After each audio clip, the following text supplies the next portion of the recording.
Donc moi, je suis éditrice aux éditions La Partie, qui auront 3 ans en septembre. Nous, on est un éditeur d'albums illustrés sous toutes ses formes. C'est-à-dire que on publie des livres tout carton, comme Bébé qu'on voit là, des livres illustrés plutôt narratifs, des livres illustrés sans texte, des livres, j'ai arrêté de dire illustrés parce qu'ils sont tous illustrés, vous l'aurez compris, des livres à système, des livres qui flirtent avec la bande dessinée, des livres plus conceptuels, des livres d'artistes aussi.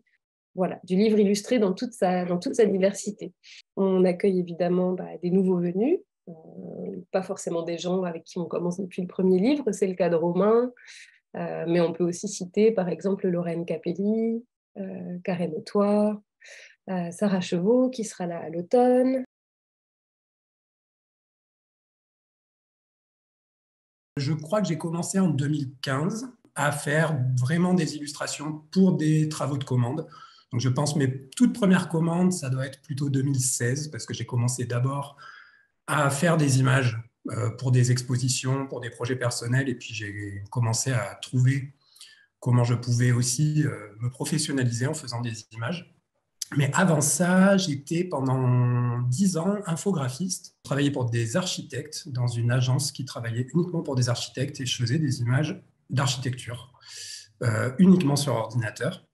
Donc voilà, je pense que ça a été une partie de ma vie, une autre partie de ma vie professionnelle, tout à fait différente, mais qui a dû aussi quand même pas mal m'apprendre de choses, notamment sur comment composer une image et comment composer un paysage. Donc je pense que ça m'a nourri, même si maintenant je travaille uniquement en technique traditionnelle, donc au crayon et à la gouache. Donc je travaille presque plus sur ordinateur pour faire mes images.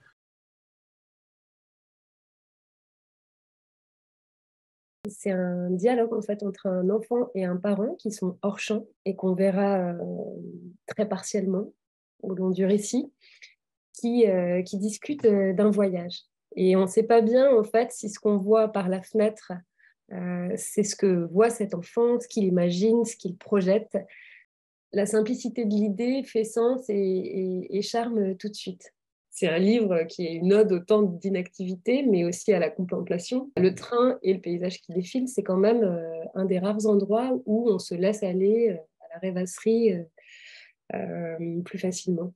Mes premières recherches, ça a été de composer des vignettes en m'imaginant que c'était la fenêtre d'un train et qu'est-ce qui pouvait se passer à travers cette fenêtre. Qu'est-ce qu'on pouvait voir, qu'est-ce qu'on voit en prenant le train finalement, quelles sont les choses qu'on peut apercevoir et quelles sont les images, les idées qu'on peut avoir. Donc voilà, après, les premières idées de jeu avec le rideau de la fenêtre du train. En fait, de faire des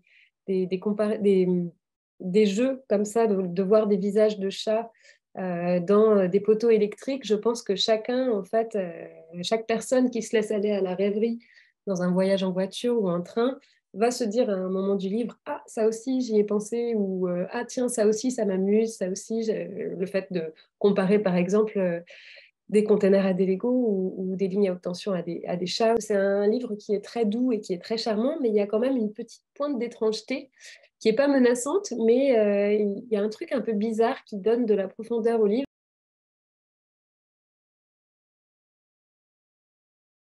J'ai pu beaucoup montrer le livre dans des classes, là, parce que j'ai fait pas mal de rencontres scolaires.